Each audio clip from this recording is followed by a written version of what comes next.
en la Renfe. Este dissabte a les 12. No confondre-se. El diumenge és l'acte central de la campanya Compromís Equo, Sala Nexus del Politècnic, a les 12. Això que estem parlant diferents és complicat. I l'acte final de campanya serà un concert. El dijous 10 hi haurà l'acte final de campanya, però també hi haurà un concert, o sigui que no te serà rotllo, també hi haurà una festeta en la sala Guagua a les 22 hores. I actua el grup La Rana Mariana, autèntica Rana Mariana.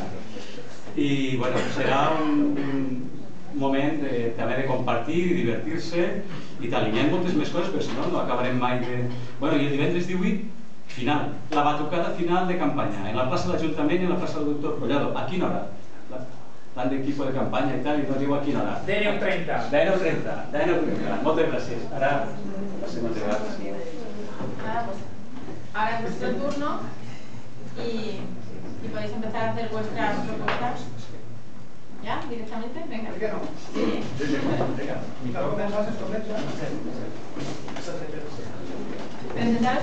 La veritat és que heu deixat poc per dir, no mos queden moltes coses per parlar, perquè heu fet una repassada impressionant a la situació del país i les possibilitats. Però a mi se m'ocorreix que el problema que tenim és que nosaltres ja estem convençuts i convençudes. Sabem una miqueta què volem i hem pensat molt. La clau és com intentar vendre-li el que sabem i el que creiem a moltes persones que no s'han acostat mai a l'ecologisme polític, no s'han acostat mai a una opció ecologista en unes eleccions, i de quina forma podríem oferir-los punts d'enganxe. A mi no se m'ocorreixen massa, però d'alguna forma buscar llenguatges planers i poc complicats poden ajudar. Respecte a la crisi, que sembla que és la clau d'aquestes eleccions i per a tothom i també per a nosaltres, perquè hem de trobar respostes, i és el tema que ens juntava avui. Jo penso que si analitzem les causes de la crisi podem trobar d'alguna forma els antídots o l'eixida de les nostres propostes. A mi se m'ocorreix una forma d'explicar la situació en la que estem, referim-nos a un dels pecats capitals, que és l'avarícia.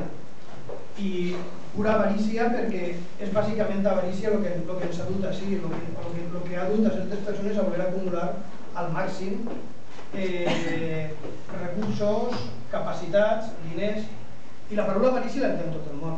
És una paraula fàcil d'entendre i d'explicar, perquè n'hi ha moltes que han quedat a l'escola catòlica i les han repassat de memòria. I a més de l'avarícia hi ha un altre element que d'alguna forma podríem dir-li individualisme liberal. És actitud de considerar que cada persona és el centre del món i que a partir de ser el centre del món tot el que puga fer per ell ja està.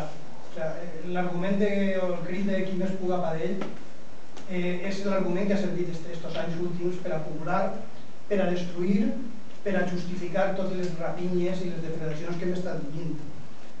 En el qual, si mirem avarícia i individualisme, tenim enfront uns antídots que d'alguna forma podrien guiar el nostre treball, no només de cara a les eleccions, sinó sobretot després, quan comencem a treballar, a buscar propostes que puguen arribar a la població, preparant-nos per a tindre més espai, ocupar més espai en la societat. Un d'ells, l'avarícia, l'antídot és la generositat, clarament. Hem de ser generosos. Jo crec que justament l'ecologisme sempre ha sigut generós. Hem estat treballant perquè considerem que la natura està per damunt nostre i el que hem de fer és treballar per a millorar-la sense esperar res a canvi.